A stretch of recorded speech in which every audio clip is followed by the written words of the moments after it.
Welcome to the in-between, where shift happens, the moment between where we are and where we are going. We will ask all the questions, maybe find some answers, and generally work at being okay. In the mystery of the in-between. And today we are talking about family, community, and spirituality. Ooh, the trifecta. Yeah. I think this is probably a topic we've talked about many times in many different contexts, but I think it's been a while, so we're gonna revisit it.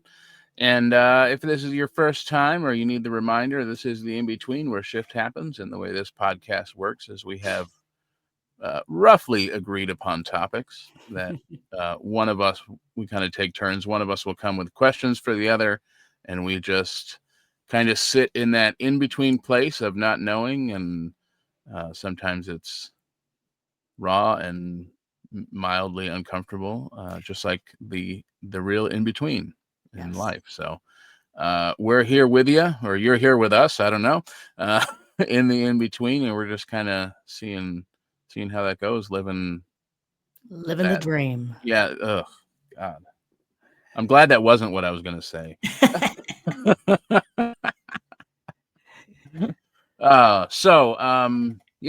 Family, community, and spirituality.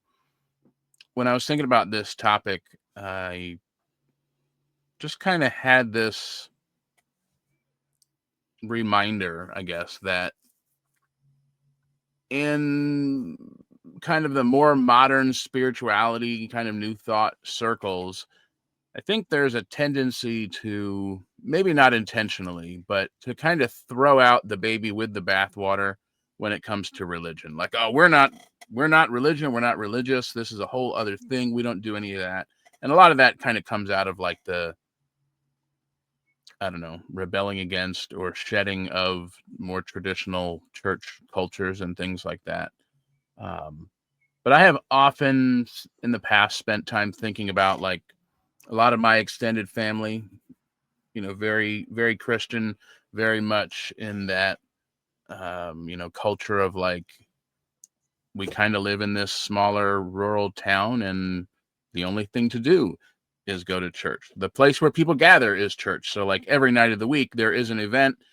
It's hosted by the church or it's at the church. And it is something to do with their religion, their spirituality, but it's their social time. It's their friends. It's all of the stuff. And it just kind of, there have been times where I've like, man, I kind of want that. I don't know that I want all the things that come along with it, but I kind of want that. So I thought we would just kind of spend some time, like, what has been your experience with that kind of religion / family interactions? How has it shifted over time for you? What is it like now or not like now? Very interesting question. Well, I grew up exactly what you're describing, your extended family. My dad was a minister, and we lived right beside the church. And like, the church was this very active kind of hub of the community. And so, it was the source of your like social and interaction and whatnot, which was kind of cool, because I think that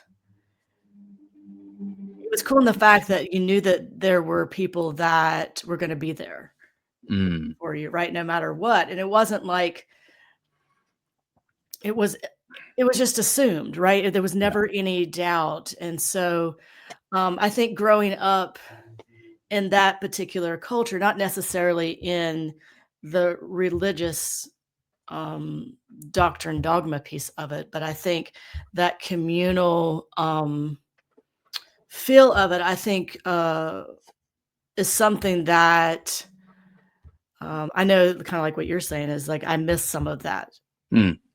That sort of connection. Now, of course, we create that with like lots of other different things, but I don't know. There's something about like that kind of community hub. And it's interesting where we live right now. We have a church kind of across the street, and it serves as like a community hub. Like, people that go there have gone there forever, and they're like parents and their grandparents. I mean, the church is over 100 years old, right? And so it has become this like just hub. And so it becomes more than just like a Sunday morning or whatever. It just becomes this sort of intertwining of like community and like religion, which is kind of cool. And so that was my experience. And so that was a great experience. Now, obviously you get that where everybody knows everybody's business, and Well, yeah, right. that's also kind of like small town. It's like small town living too. Yeah. But yeah, I think that there's something about that. There's something about like knowing your folks. And also, it was also a situation that kept me very sheltered in this sort of Well, very small world, right? So Right. your world is this, you know, Yeah. your church world, your social world, your whatever. And so I think that sometimes that can be a challenge in those sorts of um, encapsulated experiences. Yeah. And with anything, right? There's benefit and then there's challenges. And so I think that's something that I had to kind of expand, and how it's evolved now is that, yes, I'm connected in like spiritual groups, but then there's also this so many other connections. And so my bubble is bigger, let's say bigger, not as big as I want it to be, but it's bigger than it was. And I think that's beneficial too. Yeah. Yeah. You know, the thing that I kind of, I don't know, I guess is a challenge for me is like, there are definitely parts of all that I miss or would like and don't have. And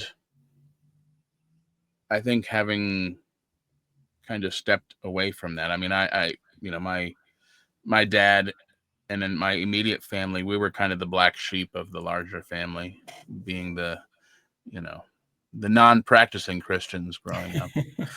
Heathens. Yeah. So I kind of saw it from the outside. We would have it at Christmas and Thanksgiving. We kind of had like that family, very like Christian family, you know, kind of what you would expect. Mm-hmm.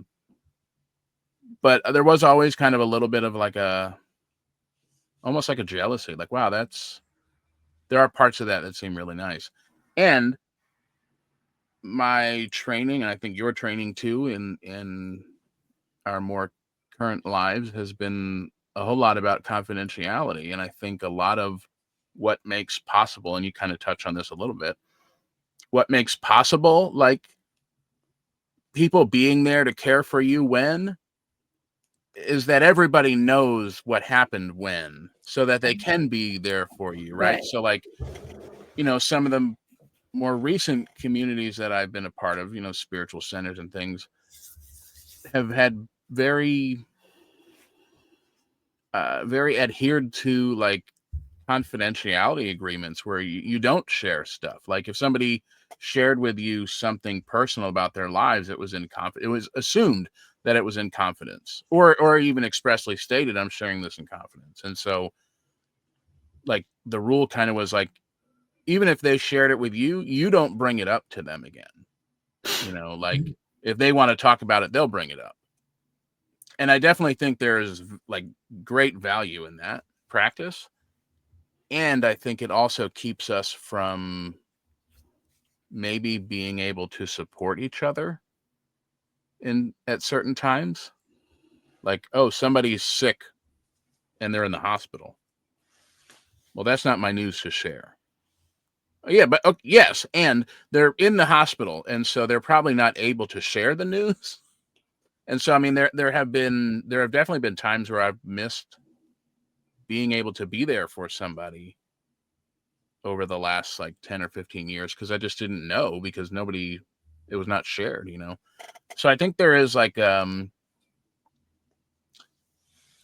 kind of feels like the pendulum has swung very far the other way, and maybe we're finding, the sense I get is that those of us in some of these, you know, pendulum swinging the other way kind of communities are finding maybe it's time we go back to some sort of middle here. Thoughts on what might that look like? How do we how do we do that? How do we get there? And what is there? Well, and I think, also I think socially, at least kind of in the United States, I think there has been, or maybe it's just in my experience, kind of in my little area here, there is this shift from this communal experience to a more individualized experience. Yeah, that's for And sure. I think that,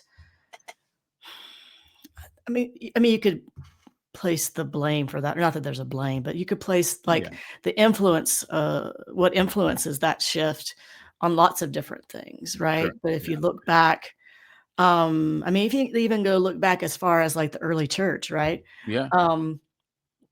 The very communal socialist sort of experience, right? There's this kind of community, and we take care of everyone.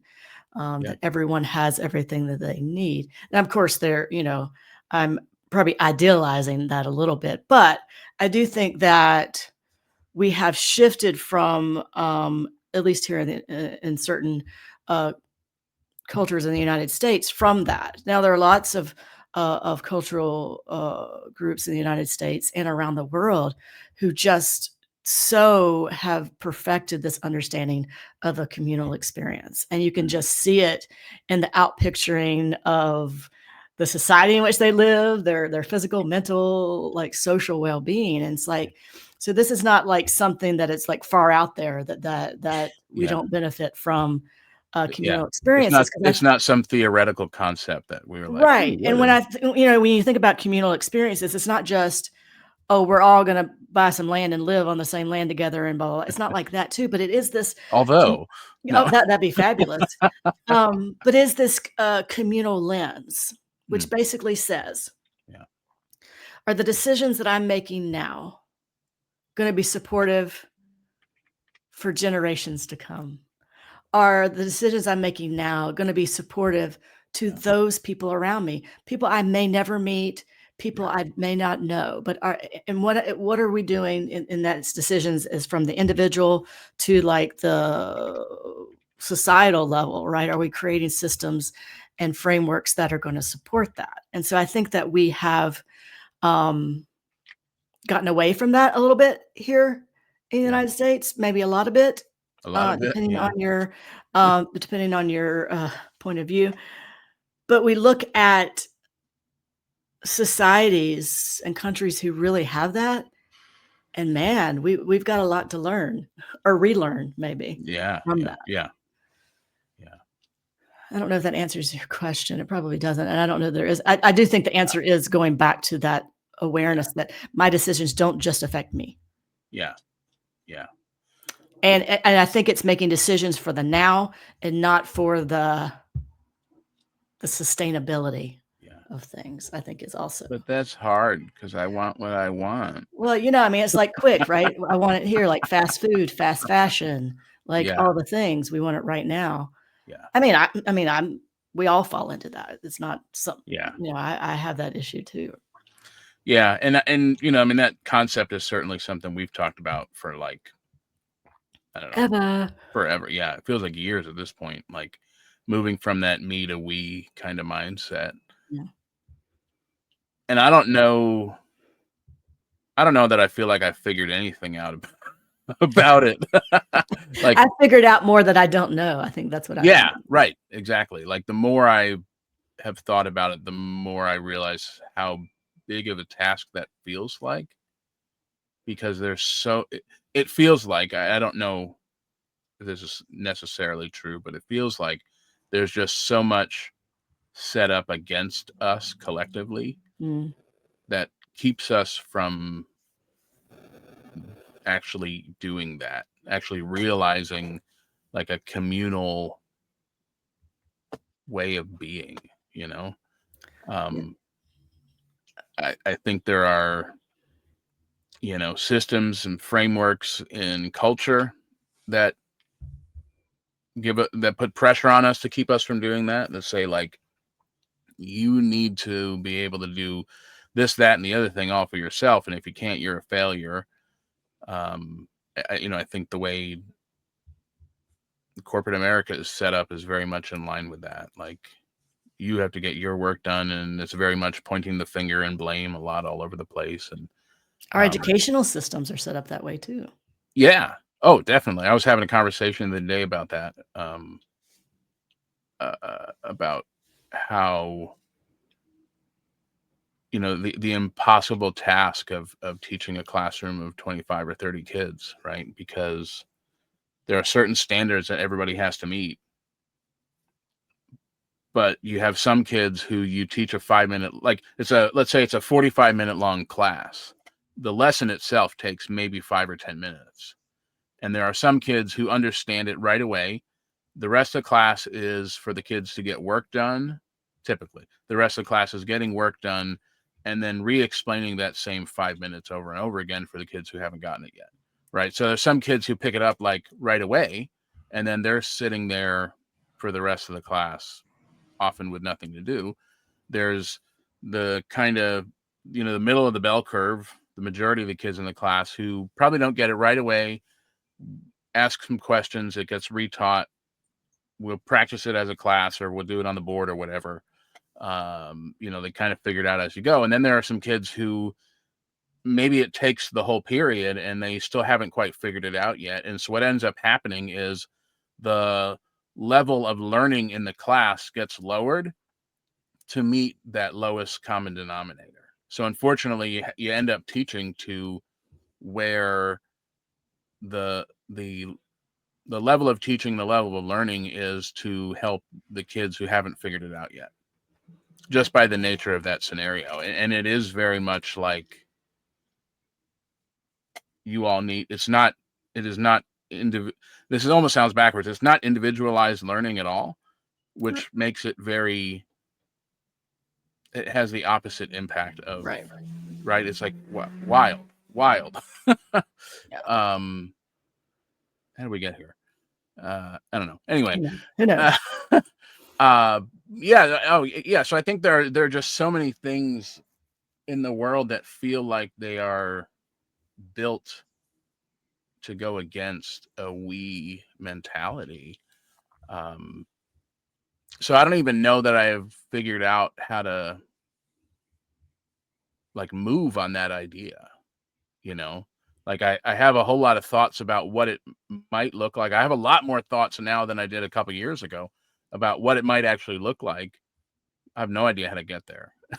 Well, and I think we all start where we're at. So it's like noticing in our own lives where we're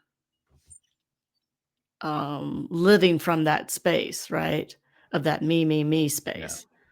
And how that shows up. And it shows up different ways. And that's not to say that you can't like be mindful of, your own stuff, but yeah. Just to understand our impact, I think, is the thing. Yeah. Yeah. How has this changed how you view community since, like, from the church days to now? Like, how has this we kind of idea shifted? Because even I know my interactions with, my cousins and their church and everything, all of that was still rooted in a very me-centric way of being, and I think my perspective has shifted a lot since then on what community could look like from a we-centered community as opposed to like me-centered community. Yeah. I want community for me. Well, now we can have community for us. I think my idea of community has expanded.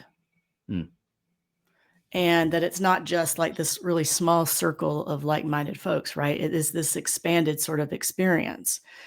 And it is less about what can the community do for me. It's like, right. What do I bring to the community? I think that's been the biggest shift. Yeah. Yeah.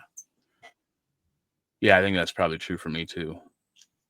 And even, I know when I first found like New Thought communities, I had no idea at the time, but I definitely showed up for me.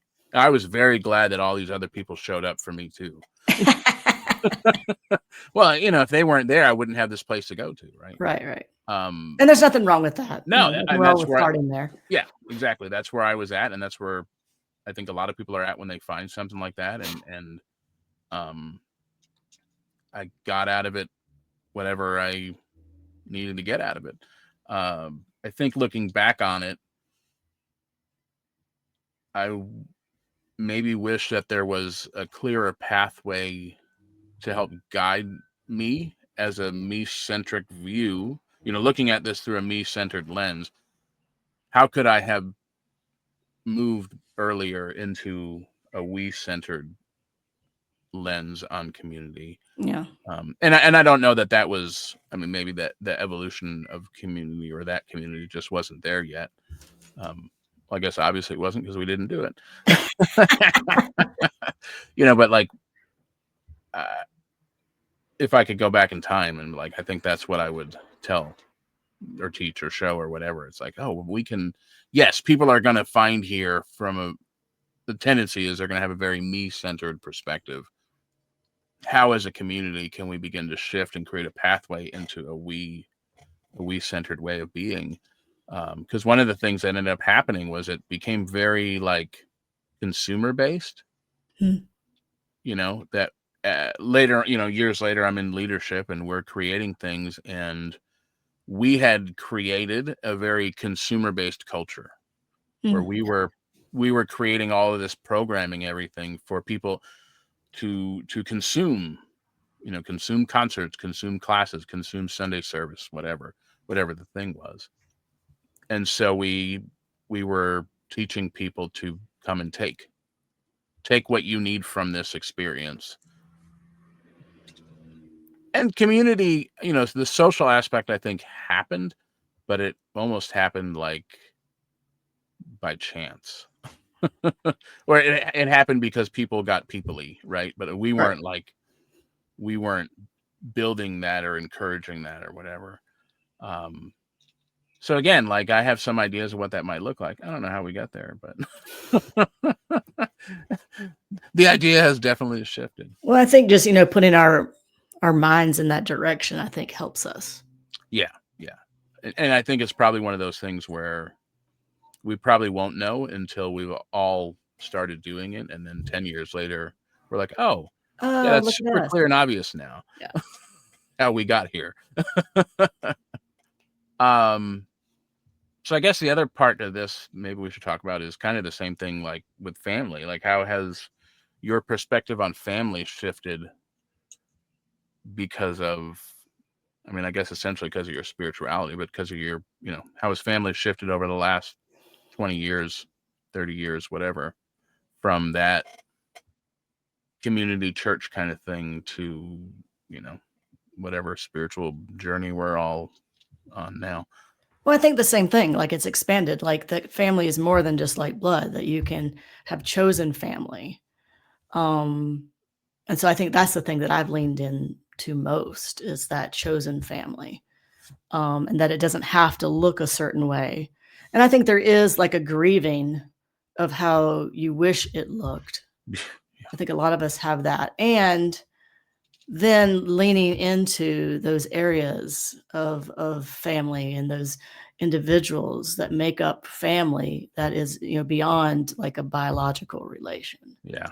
Because I think those are some of the most powerful sources of connection. So that's kind of, for me, it's kind of shifted kind of in the same way, expanded my understanding of what it looks like.